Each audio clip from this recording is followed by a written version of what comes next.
Punjabi radio 'ਚ ਵੈਸੇ ਸੁਣ ਰਹੇ ਸਾਰੇ ਸਰੋਤਿਆਂ ਨੂੰ ਬਲਵਿੰਦਰ ਕੌਰ ਵੱਲੋਂ ਪਿਆਰ ਭਰੀ ਸਤਿ ਸ਼੍ਰੀ ਅਕਾਲ। ਅਤੇ ਅੱਜ ਦਿਨ ਵੀਰਵਾਰ 27 ਅਪ੍ਰੈਲ ਆਪਾਂ ਗੱਲਬਾਤ ਕਰਾਂਗੇ ਜੀ ਬਲਤੇਜ ਪੰਨੂ ਹੋਰਾਂ ਦੇ ਨਾਲ ਖਬਰ 'ਤੇ ਨਜ਼ਰ ਕਰਾਂਗੇ ਜੀ, ਜਿਸ ਦੇ ਵਿੱਚ ਕੁਝ ਕੁ ਖਬਰਾਂ ਕਰਾਂਗੇ। ਖਬਰਾਂ ਤੋਂ ਪਹਿਲਾਂ ਧੰਨਵਾਦ ਕਰਨਾ ਚਾਹੁੰਦੇ ਸਾਡੇ ਸਪੋਂਸਰ ਜਿਨ੍ਹਾਂ ਨੇ ਇਸ ਪ੍ਰੋਗਰਾਮ ਨੂੰ ਸਪੋਂਸਰ ਕੀਤਾ, ਆਪ ਸਭ ਤੱਕ ਪਹੁੰਚਾਇਆ ਜੀ। ਖਾਲਸਾ ਇੰਸ਼ੋਰੈਂਸ ਏਜੰਸੀ ਸੈਨੋਜੇ ਤੋਂ ਗੁਰਦੀਪ ਸਿੰਘ ਬਿਰਦੀ, ਕਲੋਬਸ ਸ਼ਾਨਜੀਤ ਸਿੰਘ ਕਲੋਟੀ ਟਿਊਬਰ ਸਿਟੀ, ਸਤਨਾਮ ਸਿੰਘ ਸ਼ੇਰਗਿੱਲ ਸਲਮਾ ਤੋਂ, ਮਨਦੀਪ ਸਿੰਘ ਜੀ ਸੈਨੋਜੇ ਤੋਂ, ਜੱਸੀ ਗਿੱਲ ਜੀ ਅਤੇ ਪ੍ਰੀਤਮ ਗਿੱਲ ਜੀ ਬਿਕਰਸਫੀਲਡ ਤੋਂ। ਬਹੁਤ ਬਹੁਤ ਇਹਨਾਂ ਦੇ ਧੰਨਵਾਦੀ, ਇਹਨਾਂ ਨੇ ਇਸ ਪ੍ਰੋਗਰਾਮ ਨੂੰ ਸਪੋਂਸਰ ਕੀਤਾ। ਸਾਡੇ ਨਾਲ ਜੁੜ ਚੁੱਕੇ ਨੇ ਬਲਤੇਜ ਪੰਨੂ ਜੀ, ਸਤਿ ਸ਼੍ਰੀ ਅਕਾਲ, ਸਵਾਗਤ ਹੈ ਜੀ। ਸਤਿ ਸ਼੍ਰੀ ਅਕਾਲ ਜੀ, ਧੰਨਵਾਦ ਜੀ, ਬਹੁਤ ਮਿਹਰਬਾਨੀ।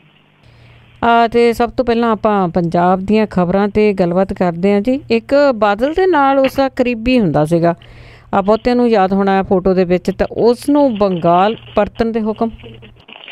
ਐਕਚੁਅਲੀ ਜੀ ਜਦੋਂ ਦੀ ਸਰਕਾਰ ਬਣੀ ਆ ਉਸ ਦਿਨ ਤੋਂ ਇਹ ਫਾਈਲੀ ਚੱਕਰ ਜਿਹੜਾ ਜੀ ਉਹ ਚੱਲੀ ਜਾ ਰਿਹਾ ਕਿ ਇਹਨੂੰ ਇਹਦੇ ਪਿੱਤਰੀ ਰਾਜ, ਕਿਉਂਕਿ ਬੰਗਾਲ ਤੋਂ ਸੀਗਾ, ਕਿਹੜੇ ਤਰੀਕਿਆਂ ਦੇ ਨਾਲ ਆਇਆ ਇਹ ਆਪਣੇ ਆਪ ਦੇ ਵਿੱਚ ਇੱਕ ਬਹੁਤ ਹੈਰਾਨਗੀ ਵਾਲੇ ਜਿਹੜੇ ਜੀ ਉਹ ਤਰੀਕੇ ਨੇ ਜੀ। ਪਹਿਲਾਂ ਇਸ ਕਿਸਮ ਦਾ ਕਿਸੇ IAS ਅਧਿਕਾਰੀ ਦਾ ਜਿਹੜਾ ਜੀ ਕੇਸ ਸਾਹਮਣੇ ਨਹੀਂ ਸੀਗਾ। ਇਹ 1993 ਬੈਚ ਦਾ IAS ਅਧਿਕਾਰੀ ਹੈ KJS ਚੀਮਾ।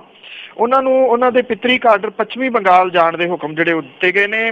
ਮੁੱਖ ਮੰਤਰੀ ਹੋਰਾਂ ਦੀ ਪ੍ਰਵਾਨਗੀ ਤੋਂ ਬਾਅਦ ਇਹਦੇ ਬਕਾਇਦਾ ਤੌਰ ਦੇ ਉੱਤੇ ਹੁਕਮ ਜਿਹੜੇ ਜੀ ਜਾਰੀ ਹੋ ਗਏ। ਪੰਜਾਬ ਦੇ ਵਿੱਚ ਇੱਕ ਦਹਾਕਾ ਡੈਪੂਟੇਸ਼ਨ ਦੇ ਉੱਤੇ ਰਹਿਣ ਵਾਲਾ ਇਹ ਅਧਿਕਾਰੀ ਹੁਣ ਬੰਗਾਲ ਸਰਕਾਰ ਨੂੰ ਰਿਪੋਰਟ ਜਿਹੜੀ ਆ ਉਹ ਕਰੂਗਾ।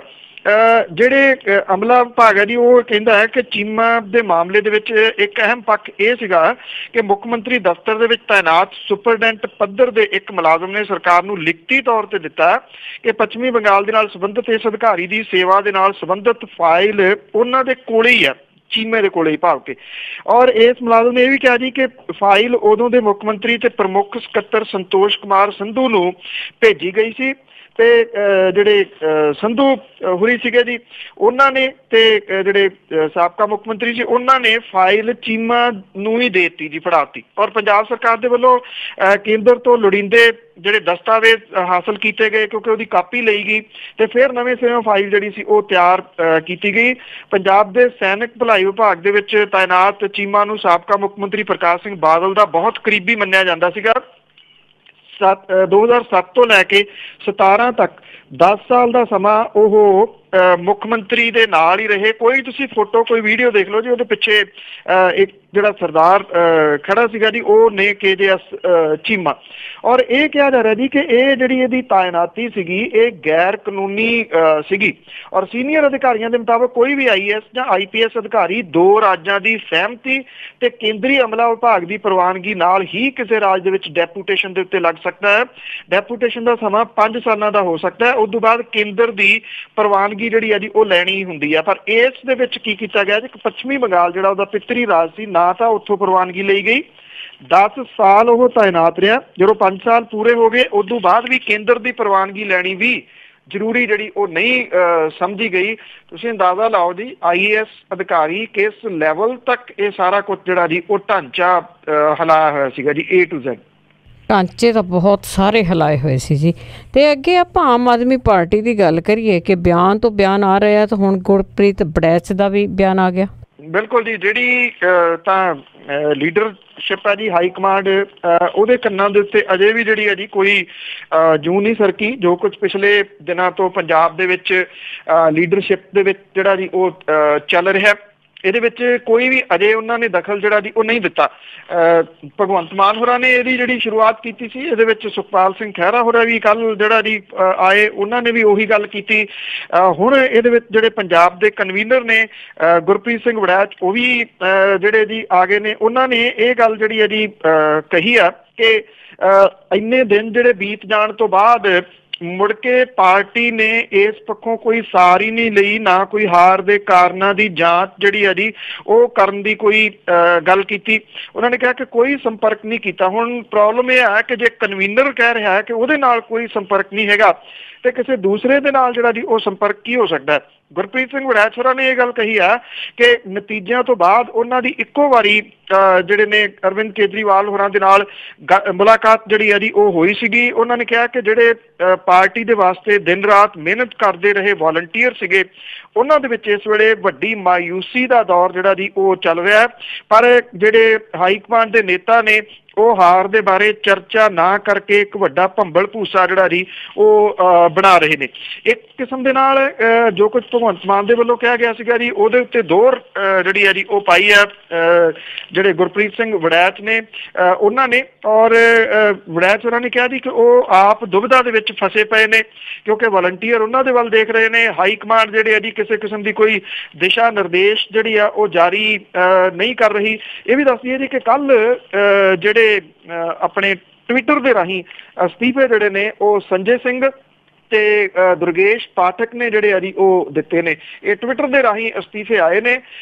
ਇਹਨਾਂ ਨੇ ਇਹ ਵੀ ਕਿਹਾ ਜੀ ਕਿ ਅਸਲ ਦੇ ਵਿੱਚ ਉਹਨਾਂ ਨੇ ਅਸਤੀਫੇ ਪਾਰਟੀ ਦੀ ਹਾਰ ਤੋਂ ਫੌਰਨ ਬਾਅਦ ਜਿਹੜੇ ਉਹ ਦੇ ਦਿੱਤੇ ਸੀਗੇ, ਪਰ MCD ਦੀਆਂ ਚੋਣਾਂ ਹੋਣ ਕਰਕੇ ਇਹ ਅਸਤੀਫੇ ਜਿਹੜੇ ਸੀਗੇ ਜੀ ਉਹ ਪਾਰਟੀ ਨੇ ਉਦੋਂ ਸਾਹਮਣੇ ਨਹੀਂ ਲਿਆਂਦੇ। ਹੁਣ ਸ਼ਾਇਦ ਪਾਰਟੀ ਦੇ ਕਹੇ ਦੇ ਉੱਤੇ ਇਹ ਜਿਹੜੇ ਅਸਤੀਫੇ ਨੇ ਉਹਨਾਂ ਨੇ ਟਵਿੱਟਰ ਦੇ ਰਾਹੀਂ ਦਿੱਤੇ ਨੇ ਜੀ। ਸ਼ਾਇਦ ਕੱਲ੍ਹ ਨੂੰ ਇਹ ਵੀ ਨਾ ਪਤਾ ਵੀ ਅਸੀਂ ਤਾਂ ਦਿੱਤੇ ਨਹੀਂ, ਇਹ ਤਾਂ ਇੱਦਾਂ ਹੀ ਹੋ ਗਿਆ ਕੁਛ ਨਾ ਕੁਛ। ਤਾਂ ਅੱਗੇ ਆਪਾਂ ਗੱਲ ਕਰਦੇ ਪੰਜਾਬ ਸਰਕਾਰ ਵੱਲੋਂ ਨਵੀਂ ਟਰਾਂਸਪੋਰਟ ਨੀਤੀ ਦਾ ਖਰੜਾ ਤਿਆਰ ਕੀਤਾ ਗਿਆ। ਕੱਲ੍ਹ ਜੀ ਕਾਫੀ ਤੁਸੀਂ ਕਹਿ ਲਓ ਕਿ ਉਡੀਕੀ ਜਾ ਰਹੀ ਹੈ ਕਿ ਇਹ ਟਰਾਂਸਪੋਰਟ ਨੀਤੀ ਕਿਹੋ ਜਿਹੀ ਹੋਊਗੀ, ਕਿਉਂਕਿ ਲੋਕਾਂ ਦੇ ਮਨਾਂ ਦੇ ਵਿੱਚ ਜਿਹੜਾ ਇੱਕ ਖਾਸ ਪਰਿਵਾਰ ਦੀਆਂ ਬੱਸਾਂ ਜਿਹੜੀਆਂ ਨੇ ਉਹਨਾਂ ਨੂੰ ਵੇਖ ਕੇ ਜੋ ਗੁੱਸਾ ਅਜੇ ਵੀ ਸੜਕਾਂ ਦੇ ਉੱਤੇ ਜਿਹੜਾ ਜੀ ਉਹ ਚੜ੍ਹਦਾ ਉਹਨੂੰ ਸ਼ਾਇਦ ਸਾਹਮਣੇ ਧਿਆਨ ਦੇ ਵਿੱਚ ਰੱਖਦਿਆਂ ਜਿਹੜੀ ਹੈ ਜੀ, ਕਿਉਂਕਿ ਬੜੀ ਚਰਚਿਤ ਹੋਈ ਸੀਗੀ ਗੱਲ ਜਦੋਂ ਡਿਊਰਿੰਗ ਇਲੈਕਸ਼ਨਸ ਇਹ ਸਾਰਾ ਕੁਝ ਕਿ ਕਿਵੇਂ ਜਿਹੜਾ ਚੱਲਦਾ, ਔਰ ਪੰਜਾਬ ਦੇ ਵਿੱਚ ਪਿਛਲੇ 2-2.5 ਸਾਲ ਦੇ ਵਿੱਚ ਤਾਂ ਸੜਕਾਂ ਦੇ ਉੱਤੇ ਜਿਵੇਂ ਬੰਦੇ ਮਿੱਧਦੀਆਂ ਇਹ ਬੱਸਾਂ ਫਿਰਦੀਆਂ ਸੀਗੀਆਂ ਉਹ ਸਭ ਨੂੰ ਜਿਹੜਾ ਜੀ ਉਹ ਯਾਦ ਹੈ। ਹੁਣ ਮੁੱਖ ਮੰਤਰੀ ਕੈਪਟਨ ਅਮਰਿੰਦਰ ਸਿੰਘ ਹੋਰਾਂ ਨੇ ਮੌਜੂਦਾ ਰੂਟਾਂ ਦੇ ਉੱਤੇ ਜਿਹੜੀਆਂ ਪ੍ਰਾਈਵੇਟ ਬੱਸਾਂ ਦੀ ਇਜਾਰੇਦਾਰੀ ਨੂੰ ਤੋੜਨ ਦੇ ਵਾਸਤੇ ਜਿਹੜੇ ਵੱਡੀਆਂ ਸੜਕਾਂ ਨੇ ਜੀ ਮੇਨ ਜਿਹੜੀਆਂ ਦੂਜੇ ਸੂਬਿਆਂ ਨੂੰ ਜਾਂਦੀਆਂ ਨੇ ਉਹਨਾਂ ਤੋਂ ਇਲਾਵਾ ਬਾਕੀ ਜਿਹੜੇ ਰੂਟ ਨੇ ਉਹਨਾਂ ਦੇ ਪਰਮਿਟ ਵੀ ਜਿਹੜੇ ਆ ਜੀ ਉਹ ਸਭ ਤੱਕ ਯਕੀਨੀ ਬਣਾਉਣ ਦੇ ਵਾਸਤੇ ਇਹਨੂੰ ਟੈਂਡਰਿੰਗ ਜਿਹੜੀ ਆ ਜੀ ਇਹਦੇ ਵਿੱਚ ਵੀ ਲਿਆਉਣ ਦੀ ਗੱਲ ਕਹੀ ਗਈ ਆ ਕਿ ਕੋਈ ਵੀ ਜਿਹੜਾ ਉਹ ਅਪਲਾਈ ਕਰ ਸਕੇ। ਔਰ ਇਹ ਕਿਹਾ ਗਿਆ ਜੀ ਕਿ ਇਹਦੇ ਨਾਲ ਜਿਹੜੇ ਬੇਰੁਜ਼ਗਾਰ ਨੌਜਵਾਨ ਨੇ ਉਹਨਾਂ ਨੂੰ ਰੂਟ ਜਿਹੜੇ ਨੇ ਇਹ ਮੁਹੱਈਆ ਕਰਵਾਏ ਜਾਣਗੇ। ਮੁਸੀਬਤ ਦੇ ਵਿੱਚ ਘਿਰੀ ਟਰਾਂਸਪੋਰਟ ਪ੍ਰਣਾਲੀ ਦੇ ਵਿੱਚ ਸੁਧਾਰ ਲਿਆਉਣ ਤੇ ਪਿਛਲੀ ਸਰਕਾਰ ਦੇ ਵੱਲੋਂ ਇਸ ਖੇਤਰ ਦੇ ਵਿੱਚ ਪੈਦਾ ਕੀਤੀ ਗਈ ਇਜਾਰੇਦਾਰੀ ਜਿਹੜਾ ਕਿ ਭਾਵ ਕਿ ਇੱਕੋ ਹੀ ਪਰਿਵਾਰ ਦੇ ਕੋਲੇ ਸਾਰਾ ਕੁਝ ਚਲੇ ਗਿਆ, ਇਹਨੂੰ ਤੋੜ ਸਕਣਾ ਆਪਣੇ ਆਪ ਦੇ ਵਿੱਚ ਇੱਕ ਬਹੁਤ ਵੱਡੀ ਜਿਹੜੀ ਹੈ ਜੀ ਉਹ ਗੱਲ ਹੋਊਗੀ। ਔਰ ਇਹ ਵੀ ਕਿਹਾ ਗਿਆ ਜੀ ਕਿ ਇਹ ਜਿਹੜੀ ਪ੍ਰਣਾਲੀ ਹੈ ਇਹਨੂੰ ਮੁਕਾਬਲੇਬਾਜ਼ੀ ਵਾਲੀ ਬਣਾਉਣ ਤੇ ਮੁਸਾਫਰਾਂ ਨੂੰ ਜਿਹੜਾ ਜੀ ਕਿਫਾਇਤੀ ਸੇਵਾਵਾਂ ਮੁਹੱਈਆ ਕਰਾਉਣ ਦੇ ਵਾਸਤੇ ਜਿਹੜਾ ਜੀ ਉਹ ਕਿਹਾ ਗਿਆ, ਭਾਵ ਕਿ ਜੇ ਮੁਕਾਬਲੇਬਾਜ਼ੀ ਹੋਊਗੀ ਤਾਂ ਫਿਰ ਜਿਹੜਾ ਜੀ ਬਿਹਤਰ ਸਰਵਿਸ ਤੇ ਘੱਟ ਰੇਟ ਦੇ ਉੱਤੇ ਹੋਊਗੀ। ਔਰ ਇਹ ਵੀ ਕਿਹਾ ਗਿਆ ਜੀ ਕਿ ਜਿਹੜੇ ਇੰਟਰਨੈਸ਼ਨਲ ਏਅਰਪੋਰਟ ਨੇ ਉਹਨਾਂ ਨੂੰ ਜਿਹੜੀਆਂ ਜਾਂਦੀਆਂ ਬੱਸਾਂ ਨੇ ਉਹਨਾਂ ਦੇ ਉੱਤੇ ਵੀ ਜਿਹੜਾ ਜੀ ਤੋੜਿਆ ਜਾਊਗੀ ਇਜਾਰੇਦਾਰੀ ਜਿਹੜੀ ਇੱਕੋ ਪਰਿਵਾਰ ਦੀ ਹੈਗੀ ਹੈ, ਭਾਵ ਕਿ ਸਰਕਾਰੀ ਬੱਸਾਂ ਉਹਦੇ ਉੱਤੇ ਔਰ ਪ੍ਰਾਈਵੇਟ ਜਿਹੜੇ ਬੱਸਾਂ ਦੇ ਪਰਮਿਟ ਨੇ ਉੱਥੇ ਦਿੱਤੇ ਜਾਣਗੇ। ਹੁਣ ਸਵਾਲ ਇਹ ਹੈ ਜੀ ਕਿ ਵੇਖਣਾ ਇਹ ਹੋਊਗਾ ਟੈਂਡਰਿੰਗ ਜਿਹੜੀ ਆ ਉਹ ਕਿੰਨੀ ਕੁ ਤਰਕ ਦੇ ਨਾਲ ਜਿਹੜੀ ਆ ਉਹ ਚੱਲਦੀ ਆ। ਉਹਦਾ ਕਾਰਨ ਹੈ ਇੱਕ ਕਿ ਜਿਹੜੀ ਟੈਂਡਰਿੰਗ ਹੈ ਜਿਹੜੀ ਰੇਟਾਂ ਦੇ ਉੱਤੇ ਮੈਂ ਇੱਕ ਦਿਨ ਤੁਹਾਡੇ ਨਾਲ ਡਿਟੇਲ ਸਾਂਝੀ ਕੀਤੀ ਸੀਗੀ ਕਿ ਕਿਵੇਂ ਰੇਟ ਮਾਫੀਆ ਦੇ ਉੱਤੇ ਟੈਂਡਰਿੰਗ ਜਿਹੜੀ ਆ ਜੀ ਉਹ ਚੱਲ ਨਹੀਂ ਸਕੀ। ਖੱਡਾਂ ਜਿਹੜੀਆਂ ਨੇ ਉਹ ਟੈਂਡਰਿੰਗ ਦੇ ਰਾਹੀਂ ਉਹ ਟੈਂਡਰਿੰਗ ਉਹਨਾਂ ਦੀ ਹੋ ਨਹੀਂ ਪਾਈ। ਉਹਦਾ ਕਾਰਨ ਵੀ ਪਿੱਛੇ ਇਹ ਕਿਹਾ ਜਾ ਰਿਹਾ ਜੀ ਕਿ ਕੁਝ ਵਿਅਕਤੀ ਨੇ ਜਿਹੜੇ ਹੋਣ ਨਹੀਂ ਦੇਣਾ ਚਾਹੁੰਦੇ ਵੀ ਇਹ ਸਿਸਟਮ ਫੇਲ ਹੋਵੇ ਤੇ ਉਹ ਦੁਬਾਰਾ ਫਿਰ ਉਹਦੇ ਉੱਤੇ ਜਿਹੜਾ ਜੀ ਉਹ ਕਾਬਜ਼ ਹੋ ਜਾਣ। ਨੀਤੀ ਜਿਹੜੀ ਹੈ ਜੀ ਖਰੜਾ ਬਹੁਤ ਸਹੀ ਹੈ, ਪਰ ਸਵਾਲ ਇਹੀ ਹੈ ਜੀ ਕਿ ਇਹ ਖਰੜਾ ਲਾਗੂ ਹੋ ਸਕੂਗਾ। ਬਿਲਕੁਲ ਜੀ, ਪਿੱਛੇ ਜਿਹੇ ਵੀ ਇੱਕ ਟਰਾਂਸਪੋਰਟ ਦੀ ਗੱਲ ਹੋਈ ਸੀ ਤਾਂ ਪਿੱਛੇ ਉਹ ਬੰਦ ਹੋ ਗਿਆ ਸੀਗਾ ਉਹਨਾਂ ਦਾ ਦੇਖਣਾ ਜੋ ਦੇਖਦੇ ਸੀਗੇ। ਅਤੇ ਅੱਗੇ ਆਪਾਂ ਗੱਲ ਕਰੀਏ ਕਿ ਜਦੋਂ ਇਲੈਕਸ਼ਨ ਹੋਣੀ ਸੀਗੀ ਅਤੇ ਉਦੋਂ ਅਮਰਿੰਦਰ ਸਿੰਘ ਹੋਰਾਂ ਨੇ ਕਿਸਾਨਾਂ ਦੇ ਨਾਲ ਵਾਅਦਾ ਕੀਤਾ ਸੀਗਾ, ਮੇਰੇ ਖਿਆਲ ਫਾਰਮ ਵੀ ਭਰਾਏ ਸੀ ਕਿ ਤੁਹਾਡਾ ਕਰਜ਼ਾ ਮਾਫ ਹੋਊਗਾ, ਪਰ ਹੁਣ ਸਰਕਾਰ ਦੀ ਹੱਡੇ ਦੀ ਗਲੀ ਬਣਿਆ ਪਿਆ ਇਹ। ਬਿਲਕੁਲ ਜੀ, ਇਹ ਕਰਜ਼ਾ ਮਾਫੀ ਵਾਲਾ ਜਿਹੜਾ ਜੀ ਸੱਪ ਕੈਪਟਨ ਅਮਰਿੰਦਰ ਸਿੰਘ ਹੋਰਾਂ ਦੀ ਸਰਕਾਰ ਨੂੰ ਕਾਫੀ ਮਹਿੰਗਾ ਜਿਹੜਾ ਜੀ ਉਹ ਪੈ ਸਕਦਾ ਹੈ, ਕਿਉਂਕਿ ਪੰਜਾਬ ਦੇ ਵਿੱਚ ਖੇਤੀਬਾੜੀ ਖੇਤਰ ਦੇ ਵਿੱਚ ਮੁੱਖ ਕਰਜ਼ੇ ਦੀ ਕੁੱਲ ਰਕਮ ਜਿਹੜੀ ਹੈ ਜੀ ਉਹ 62,000 ਕਰੋੜ ਰੁਪਏ, ਤਕਰੀਬਨ 63,000 ਕਰੋੜ ਰੁਪਏ ਦੇ ਨੇੜੇ ਤੇੜੇ ਆ। ਸਰਕਾਰ ਕਰਜ਼ ਮੁਆਫੀ ਦੀ ਬਜਾਏ ਹੁਣ ਕਰਜ਼ ਰਾਹਤ ਦਾ ਰਾਹ ਜਿਹੜਾ ਜੀ ਉਹ ਚੁਣ ਸਕਦੀ ਹੈ। ਇਹ ਕਿਹਾ ਗਿਆ ਜੀ ਕਿ 3 ਮੈਂਬਰੀ ਗਰੁੱਪ ਜਿਹੜਾ ਉਹ ਮੁੱਖ ਮੰਤਰੀ ਦੇ ਨਾਲ ਮੁਲਾਕਾਤ ਕਰ ਰਿਹਾ। ਸੂਬਾ ਸਰਕਾਰ ਦੇ ਉੱਤੇ ਸਟੇਟ ਲੈਵਲ ਬੈਂਕਰਜ਼ ਕਮੇਟੀ ਦੇ ਕੋਲੇ ਕਿਸਾਨ ਦੇ ਕਰਜ਼ੇ ਦੇ ਹੈਰਾਨ ਕਰਨ ਵਾਲੇ ਅੰਕੜੇ ਜਿਹੜੇ ਆ ਜੀ ਉਹ ਆਏ ਨੇ। ਇਹਦੇ ਵਿੱਚ ਪੰਜਾਬ ਦਾ ਖੇਤੀਬਾੜੀ ਦਾ ਜਿਹੜਾ ਕਰਜ਼ਾ ਹੈ ਜੀ ਉਹ ਤਕਰੀਬਨ 78,000 ਕਰੋੜ ਰੁਪਏ ਦੱਸਿਆ ਗਿਆ। ਇਹਦੇ ਵਿੱਚੋਂ ਕੋਈ ਪੌਣੇ 15,000 ਕਰੋੜ ਰੁਪਏ ਜਿਹੜਾ ਜੀ ਉਹ ਮਿਆਦੀ ਕਰਜ਼ਾ। ਇਹਦਾ ਮਤਲਬ ਇਹ ਹੈ ਜੀ ਕਿ ਕਾਰਜਸ਼ੀਲ ਮੁੱਖ ਕਰਜ਼ਾ ਜਿਹੜਾ ਜਨਤਕ ਖੇਤਰ, ਪ੍ਰਾਈਵੇਟ, ਰੀਜਨਲ, ਪੇਂਡੂ ਤੇ ਸਹਿਕਾਰੀ ਬੈਂਕਾਂ ਤੋਂ ਲਿਆ ਗਿਆ ਉਹ ਕਰੀਬ 63,000 ਕਰੋੜ ਰੁਪਇਆ, ਜਿਹੜਾ ਕਿ ਤਕਰੀਬਨ 30 ਲੱਖ ਤੋਂ ਉੱਪਰ 30 ਲੱਖ ਤੇ 23,000 ਦੇ ਕਰੀਬ ਕਿਸਾਨ ਨੇ ਜਿਨ੍ਹਾਂ ਨੇ ਲਿਆ। ਇਹਦੇ ਵਿੱਚੋਂ ਤਕਰੀਬਨ 54,000 ਤੇ 521 ਕਰੋੜ ਰੁਪਏ ਦਾ ਕਰਜ਼ ਕਾਰਡਾਂ ਦੇ ਰਾਹੀਂ ਜਿਹੜਾ ਜੀ ਉਹ ਲਿਆ ਗਿਆ, ਬੈਂਕਾਂ ਤੋਂ ਲਿਆ ਗਿਆ ਜਿਹੜਾ ਜੀ ਕਰਜ਼ਾ, ਔਰ ਆੜਤੀਆਂ ਤੋਂ ਲਏ ਗਏ ਕਰਜ਼ੇ ਦੀ ਕੁੱਲ ਹੱਦ ਤਾਂ ਅਜੇ ਤੱਕ ਪਤਾ ਹੀ ਨਹੀਂ ਹੈਗੀ। ਉਹਦਾ ਰੀਜ਼ਨ ਹੈ ਜੀ, ਰੀਜ਼ਨ ਉਹਦਾ ਇਹ ਆ ਕਿ ਵਹੀਆਂ ਖਾਤਿਆਂ ਦੇ ਵਿੱਚ ਜਿਹੜਾ ਜੀ ਉਹ ਲਿਖਿਆ ਜਾਂਦਾ ਜਿਹੜਾ ਆੜਤੀਆਂ ਵਾਲਾ ਕਰਜ਼ਾ, ਤੇ ਇਹ ਵਹੀ ਖਾਤੇ ਉਹ ਹੁੰਦੇ ਆ ਜੀ ਜਿਹੜੇ ਅਕਸਰ ਲੁਕੋ ਕੇ ਰੱਖਦੇ ਆ ਜਿਹੜੇ ਆੜਤੀ, ਉਹ ਸਾਹਮਣੇ ਨਹੀਂ ਲਿਆਉਂਦੇ ਤਾਂ ਕਿ ਉਹਨਾਂ ਦੀ ਆਪਣੀ ਪੋਲ ਜਿਹੜੀ ਆ ਜੀ ਉਹ ਖੁੱਲ ਨਾ ਜਾਵੇ। ਜਿਹੜੇ ਸਰਕਾਰੀ ਸੂਤਰ ਨੇ ਉਹ ਕਹਿੰਦੇ ਨੇ ਕਿ ਬੈਂਕਰਸ ਜਿਹੜੇ ਨੇ ਉਹਨਾਂ ਨੇ ਇਹ ਕਿਹਾ ਜੀ ਕਿ ਸੂਬਾ ਸਰਕਾਰ ਦੇ ਫੈਸਲੇ ਮੁਤਾਬਕ ਸਿਰਫ ਇੱਕੋ ਰਾਹ ਸਾਰੇ ਕਰਜ਼ੇ ਉੱਤੇ ਲੀਕ ਮਾਰਨ ਦਾ ਬਚਦਾ ਹੈ, ਪਰ ਪੰਜਾਬ ਦੇ ਅਰਥਚਾਰੇ ਦੀ ਡਾਵਾਂਡੋਲ ਜਿਹੜੀ ਸਥਿਤੀ ਆ ਉਹਨੂੰ ਵੇਖਦਿਆਂ ਹੋਇਆ ਸੂਬਾ ਇੰਨਾ ਵੱਡਾ ਭਾਰ ਚੁੱਕਣ ਦੀ ਹਾਲਤ ਦੇ ਵਿੱਚ ਹੈ ਹੀ ਨਹੀਂ, ਕਿਉਂਕਿ ਰਾਜ ਦੇ ਸਿਰ ਜਨਤਕ ਕਰਜ਼ੇ ਦੀ ਪਹਿਲਾਂ ਹੀ ਜਿਹੜੀ ਹੈ ਜੀ 100 ਕਰੋੜ 78 ਲੱਖ ਰੁਪਏ ਦੀ ਜਿਹੜੀ ਹੈ ਜੀ ਉਹ ਹੋ ਚੁੱਕੀ ਹੋਈ ਆ। ਔਰ ਇਹਨੂੰ ਧਿਆਨ ਦੇ ਵਿੱਚ ਰੱਖਦਿਆਂ ਸੂਬਾ ਸਰਕਾਰ ਉੱਤਰ ਪ੍ਰਦੇਸ਼ ਦੀ ਯੋਗੀ ਆਦਿੱਤਿਆਨਾਥ ਸਰਕਾਰ ਦੀ ਤਰਜ਼ ਦੇ ਉੱਤੇ ਕਰਜ਼ਾ ਮੁਆਫੀ ਦੀ ਥਾਂ ਦੇ ਉੱਤੇ ਕਰਜ਼ਾ ਰਾਹਤ ਦਾ ਤਰੀਕਾ ਜਿਹੜਾ ਜੀ ਉਹ ਅਪਣਾ ਸਕਦੀ ਆ।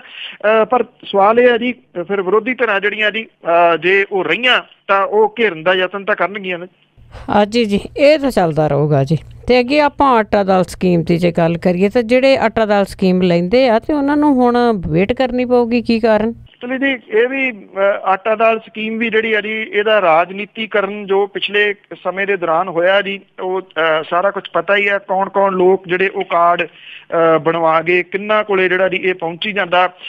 ਇਹ ਹੁਣ ਨਵੀਂ ਜਿਹੜੀ ਸਰਕਾਰ ਬਣੀ ਹੈ ਜੀ ਉਹਦੇ ਵੱਲੋਂ ਇਹ ਕਿਹਾ ਗਿਆ ਜੀ ਕਿ ਅਜੇ ਕੁਝ ਉਡੀਕ ਜਿਹੜੀ ਆ ਉਹ ਕਰਨੀ ਪਊਗੀ, ਕਿਉਂਕਿ ਨਵੀਂ ਸਰਕਾਰ ਦੇ ਕੋਲੇ ਫੰਡ ਨਹੀਂ ਹੈ ਤੇ ਬਜਟ ਸੈਸ਼ਨ ਦੇ ਵਿੱਚ ਫੰਡਾਂ ਦਾ ਪ੍ਰਬੰਧ ਜਿਹੜਾ ਜੀ ਉਹ ਕੀਤਾ ਜਾ ਸਕੂਗਾ।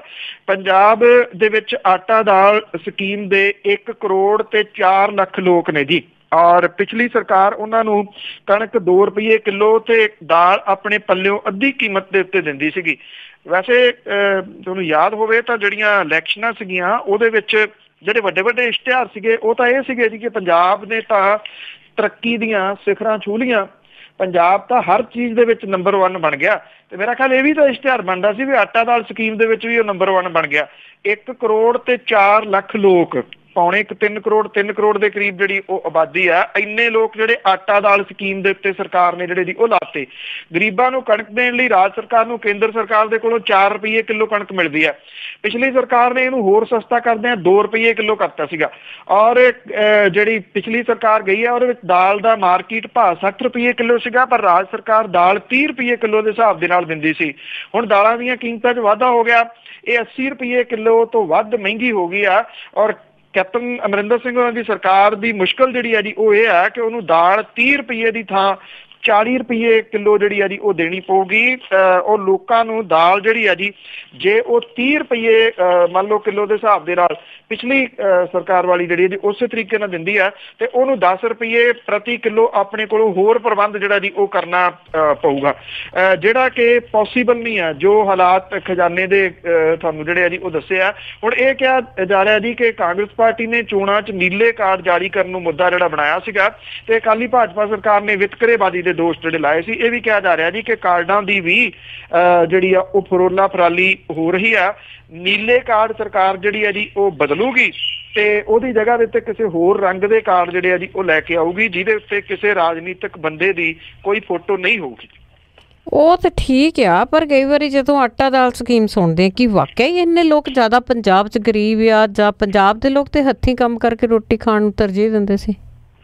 ਇਹ ਬਿਲਕੁਲ ਇਹ ਬਹੁਤ ਵੱਡਾ ਜਿਹੜਾ ਜੀ ਉਹ ਸਵਾਲ ਹੈ। ਜਿਵੇਂ ਤੁਹਾਨੂੰ ਮੈਂ ਦੱਸਿਆ ਜੀ ਕਿ 1 ਕਰੋੜ 4 ਲੱਖ ਬੰਦਾ ਤੁਸੀਂ ਇਸ ਸਕੀਮ ਦੇ ਉੱਤੇ ਲਾ ਹੈ। ਇਹ ਤਾਂ ਬਿਲਕੁਲ ਹੈ ਜੀ ਕਿ ਮਤਲਬ ਇੰਨੇ ਗਰੀਬ ਨੇ ਤਾਂ ਕਰਕੇ ਜਿਹੜਾ ਦਿੱਤਾ ਨਾ ਜੀ। ਫਿਰ ਤੁਸੀਂ ਤਰੱਕੀ ਜਿਹੜੀ ਕਿਹਨੂੰ ਕਹਿੰਦੇ ਹੋ, ਫਿਰ ਤੁਸੀਂ ਡਿਵੈਲਪਮੈਂਟ ਕਿਹਨੂੰ ਕਹਿੰਦੇ ਹੋ? ਇਹਦਾ ਮਤਲਬ ਤੁਸੀਂ ਇਹ ਮੰਨ ਕੇ ਜਿਹੜਾ ਜੀ ਉਹ ਚੱਲ ਰਹੇ ਹੋ। ਜਿਵੇਂ ਇਹ ਕਿਹਾ ਜਾਂਦਾ ਸੀਗਾ ਜੀ ਕਿ ਐਤਕੀ ਅਸੀਂ ਇੰਨੇ ਲੱਖ ਬੰਦਿਆਂ ਦੇ ਹੋਰ ਜਿਹੜੇ ਜੀ ਕਾਰਡ ਬਣਾਤੇ, ਜਾਂ ਇੰਨੇ ਲੱਖ ਬੰਦੇ ਉਹ ਹੋਰ ਐਨਰੋਲ ਹੋ ਗਏ ਆਟਾ ਦਾਲ ਸਕੀਮ ਦੇ ਵਿੱਚ। ਕੀ ਇਹਨੂੰ ਤੁਸੀਂ ਤਰੱਕੀ ਕਹਿੰਦੇ ਹੋ ਜੀ? ਕਿ ਹਰ ਸਾਲ ਜਿਹੜੇ ਆ ਇਹਦੇ ਵਿੱਚ ਲਾਭ ਲੈਣ ਵਾਲੇ ਜਿਹੜੇ ਲੋਕ ਨੇ ਉਹਨਾਂ ਦੀ ਗਿਣਤੀ ਵਧੀ ਜਾ ਰਹੀ ਹੈ। ਫਿਰ ਤੁਸੀਂ ਕਿਹੜੀ ਡਿਵੈਲਪਮੈਂਟ ਦਾ ਜਿਹੜਾ ਜੀ ਉਹ ਰੌਲਾ ਪਾਉਂਦੇ ਰਹੇ 10 ਸਾਲ ਕਿ ਕਿੱਥੋਂ ਅਸੀਂ ਹਰ ਪਾਸੇ ਸੂਬੇ ਨੰਬਰ 1 ਹੋ ਗਿਆ ਜੀ। ਹੁਣ ਤੁਸੀਂ ਘਪਲਿਆਂ ਦੀ ਆਪਾਂ ਰੋਜ਼ ਕਹਾਣੀ ਜਿਹੜੀ ਹੈ ਜੀ ਉਹ ਪਾਉਂਦੇ ਆ। ਉਹ ਘਪਲਿਆਂ ਦੇ ਵਿੱਚ ਵੀ ਸੂਬਾ ਜਿਹੜਾ ਜੀ ਉਹ ਨੰਬਰ 1 ਸੀਗਾ, ਤੇ ਉਧਰੋਂ ਆਟਾ ਦਾਲ ਸਕੀਮ ਦੇ ਵਿੱਚ ਵੀ ਜਿਹੜਾ ਜੀ ਉਹ ਨੰਬਰ 1 ਸੀਗਾ। ਹਾਲਾਂਕਿ ਇਹ ਸੈਂਟਰ ਦੀ ਜਿਹੜੀ ਹੈ ਜੀ ਉਹ ਸਕੀਮ ਹੈ। ਮੰਨ ਲਓ ਜਿਹੜੀ ਸੈਂਟਰ ਦੀ ਸਕੀਮ ਹੈ, ਜੇ ਸੈਂਟਰ ਉਹਦੇ ਵਿੱਚ ਇਹਨੂੰ ਆਪਣੇ ਸਿਰ ਦੇ ਉੱਤੇ ਉਹ ਖਰਚਾ ਜਿਹੜਾ ਜੀ ਉਹ ਲੈਂਦਾ, ਜਿੰਨੇ ਦੀ ਉਹ ਆ ਰਹੀ ਹੈ ਤੁਸੀਂ ਅੱਗੇ ਉਹਨੇ ਦੀ ਜਿਹੜੀ ਉਹ ਦੇ ਦਿਓ। ਫਿਰ ਤਾਂ ਕਿਉਂਕਿ ਕਮ ਸੇ ਕਮ ਸੂਬੇ ਦੇ ਸਿਰ ਦੇ ਉੱਤੇ ਤਾਂ ਉਹ ਬੋਝ ਨਾ ਪਵੇ। ਤੁਸੀਂ ਜਿਹੜੀ ਅੱਗੋਂ ਲੈ ਕੇ ਰੁਪਈਏ ਉਹਦੇ ਵਿੱਚੋਂ 2 ਰੁਪਈਏ ਹੋਰ ਜਿਹੜੇ ਜੀ ਅੱਗੇ ਘਟਾਉਂਦੇ ਹੋ ਕਿ ਇੰਨਾ ਸੂਬਾ ਆਪਣੇ ਉੱਤੇ ਬੋਝ ਲਏ। 30 ਰੁਪਈਏ ਕਿਲੋ ਜਿਹੜੀ ਉੱਤੋਂ 60 ਰੁਪਈਏ ਕਿਲੋ ਆਉਂਦੀ ਹੈ ਤੁਹਾਨੂੰ, ਉਹਨੂੰ ਤੁਸੀਂ 30 ਰੁਪਈਏ ਜਿਹੜਾ ਜੀ ਉਹਦੇ ਵਿੱਚ ਪਾਈ ਜਾ ਰਹੇ ਹੋ। ਜਿਹੜੀ 30 ਰੁਪਈਏ ਤੁਹਾਨੂੰ ਮਿਲਦੀ ਹੈ ਕਿ ਉਹਦੇ ਵਿੱਚੋਂ ਵੀ ਹੋਰ ਜਿਹੜੇ ਉਹ ਘਟਾਏ ਜਾਣੇ ਆ। ਜਾਂ ਤਾਂ ਜਿਹੜੀ ਸੈਂਟਰ ਦੀ ਸਕੀਮ ਹੈ, ਕਿਉਂਕਿ ਪ੍ਰਚਾਰਿਆ ਤਾਂ ਇਹ ਗਿਆ ਕਿ ਪੰਜਾਬ ਦੀ ਸਕੀਮ ਹੈ, ਸਕੀਮ ਇਹ ਸੈਂਟਰ ਦੀ ਸੀਗੀ ਜੀ। ਉਹਦੇ ਵਿੱਚ ਆਪਣਾ ਅੱਗੋਂ ਜਿਹੜਾ ਜੀ ਉਹ ਹੋਰ ਹਿੱਸਾ ਇਸ ਕਰਕੇ ਕਿ ਵੋਟਾਂ ਜਿਹੜੀਆਂ ਨੇ ਉਹ ਮਿਲ ਜਾਣ। ਬਿਲਕੁਲ ਜੀ। ਬਹੁਤ ਸਾਰੇ ਤਾਂ ਜਦੋਂ ਅਸੀਂ ਆਈਦਾ ਤਾਂ ਇਹ ਵੀ ਪਤਾ ਲੱਗਦਾ ਕਿ ਆਟਾ ਦਾਲ ਸਕੀਮ ਦੇ ਤਹਿਤ ਲਾ ਕੇ ਉਹ ਅੱਗੇ ਵੇਚਦੇ ਆ, ਕਹਿੰਦੇ ਸਾਡੇ ਤੋਂ ਲੈ ਲਓ। ਅਤੇ ਅੱਗੇ ਆਪਾਂ ਗੱਲ ਕਰਦੇ ਹਾਂ ਕਿ ਸਾਬਕਾ ਅਕਾਲੀ ਸਰਪੰਚ ਚਿੱਟੇ ਸਣੇ ਕਾਬੂ। ਛਾਪੇਮਾਰੀ ਤਾਂ ਜਿਹੜੀ ਹੈ ਜੀ ਉਹ ਕਈ ਤਰ੍ਹਾਂ ਦੀ ਹੋ ਰਹੀ ਆ। ਹਾਂ, ਇੰਨਾ ਹੈ ਕਿ ਅਜੇ ਵੀ ਜਿਹੜੇ ਉਡੀਕਿਆ ਜਾ ਰਿਹਾ ਲੋਕਾਂ ਦੇ ਵੱਲੋਂ ਕਿ ਵੱਡੇ ਬੰਦਿਆਂ ਨੂੰ ਹੱਥ ਜਿਹੜਾ ਜੀ ਉਹ ਕਦੋਂ ਕੁ ਪੈਂਦਾ। ਸੰਗਰੂਰ ਦੀ ਪੁਲਿਸ ਨੇ ਇਸ ਮਾਮਲੇ ਦੇ ਵਿੱਚ ਜਿਹੜੀ ਹੈ ਜੀ ਉਹ ਖਬਰ ਜ਼ਰੂਰ ਬਣਾਈ ਹੈ। ਸੁਨਾਮ ਦੇ ਵਿੱਚ ਇੱਕ ਬਣ ਰਹੀ ਜਿਹੜੀ ਕੋਠੀ ਸੀ ਉਹਦੇ ਉੱਤੇ ਛਾਪਾ ਜਿਹੜਾ ਜੀ ਉਹ ਵੱਜਿਆ, ਔਰ ਇੱਥੇ ਨਸ਼ਿਆਂ ਦੀ ਹੱਬ ਦਾ ਪਰਦਾ ਜਿਹੜਾ ਜੀ ਉਹ ਫਾਸ਼ ਕੀਤਾ ਗਿਆ। ਇੱਥੇ 3 ਵੱਡੇ ਜਿਹੜੇ ਸਮਗਲਰ ਨੇ ਉਹ ਕਾਬੂ ਕੀਤੇ ਗਏ ਨੇ। ਇਹਨਾਂ ਦੇ ਕੋਲੋਂ ਕੋਈ ਜਿਹੜੀ ਹੈ ਜੀ 1.25 ਕਿਲੋ ਦੇ ਕਰੀਬ 710 ਗ੍ਰਾਮ ਜਿਹੜੀ ਸਮੈਕ ਹੈ, ਸਮੈਕ ਤੋਲਣ ਵਾਲਾ ਤੇ ਪੈਕ ਕਰਨ ਵਾਲਾ ਸਾਰਾ ਸਮਾਨ ਤੇ ਗੱਡੀਆਂ ਜਿਹੜੀਆਂ ਜੀ ਉਹ ਬਰਾਮਦ ਹੋਈਆਂ ਨੇ। ਇਹ ਕਿਹਾ ਜਾ ਰਿਹਾ ਜੀ ਕਿ ਇਸ ਬੰਦੇ ਦਾ ਕੋਈ ਹੋਰ ਕਾਰੋਬਾਰ ਨਹੀਂ ਹੈਗਾ। ਇਸੇ ਕਾਰੋਬਾਰ ਦੇ ਉੱਤੇ ਇਹ ਮਹਿਲਨੁਮਾ ਕੋਠੀ ਜਿਹੜੀ ਹੈ ਜੀ ਬਣਾ ਰਿਹਾ ਸੀਗਾ, ਔਰ ਜਿੱਥੇ ਕੋਠੀ ਬਣਾ ਰਿਹਾ ਸੀ ਉੱਥੇ ਹੀ ਨਾਲ ਦੀ ਨਾਲ ਇਹ ਵੀ ਕੰਮ ਸ਼ੁਰੂ ਕੀਤਾ ਹੋਇਆ ਸੀ। ਜਿਹੜੀ ਮੁੱਢਲੀ ਜਾਣਕਾਰੀ ਆ ਉਹ ਕਿਹਾ ਜਾ ਰਿਹਾ ਜੀ ਕਿ 50,000 ਰੁਪਈਏ ਦੀ ਰੋਜ਼ ਦੀ ਇਹਦੀ ਵਿਕਰੀ ਸੀਗੀ ਜੀ ਇੱਥੋਂ ਜਿਹੜੀ ਬਣ ਰਹੀ ਕੋਠੀ ਸੀਗੀ। ਇੱਥੋਂ ਇਹ ਸਾਰਾ ਕੁਝ ਜਿਹੜਾ ਜੀ ਸਮਾਨ ਫੜਿਆ ਗਿਆ।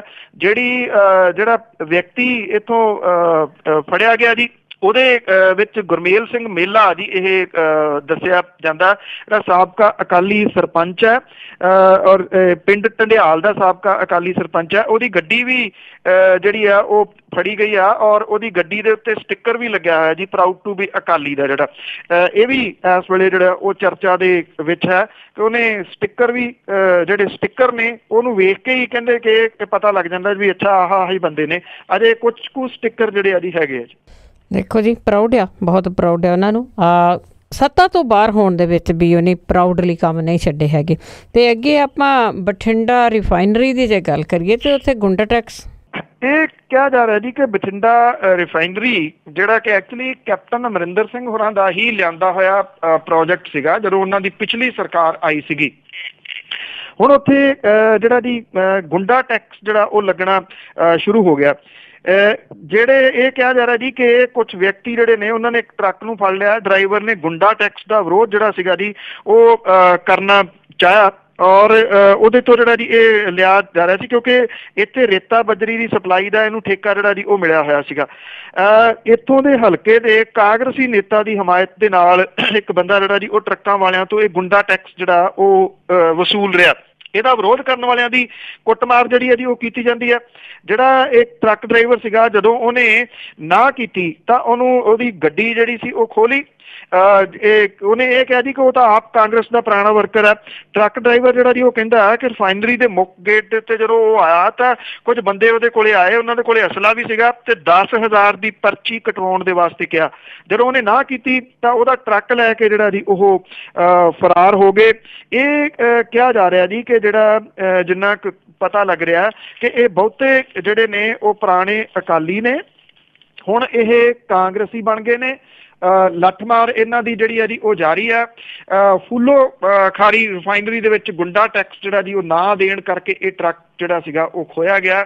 ਇਹ ਖਬਰਾਂ ਜਿਹੜੀਆਂ ਜੀ ਰੋਜ਼ ਦੀਆਂ ਕਿਸੇ ਨਾ ਕਿਸੇ ਰੂਪ ਦੇ ਵਿੱਚ ਜਿਹੜੀਆਂ ਉਹ ਆਈ ਜਾਂਦੀਆਂ ਨੇ ਕਿ ਕੀ ਕੁਛ ਇਹ ਜਿਹੜਾ ਜੀ ਹੋਣਾ ਸ਼ੁਰੂ ਹੋ ਗਿਆ। ਪਰ ਇਹੀ ਹੈ ਜੀ, ਇੱਕ ਜਿਹੜਾ ਸੀ ਉਤਾਰ ਕੇ ਪੱਗ ਤੇ ਦੂਜੀ ਜਿਹੜੀ ਆ ਉਹ ਬੰਨ ਲਈ ਹੈ ਤੇ ਹੱਥ ਉਹੀ ਨੇ, ਹਥਿਆਰ ਵੀ ਉਹੀ ਨੇ, ਗੁੰਡਾਗਰਦੀ ਵੀ ਉਹੀ ਹੈ।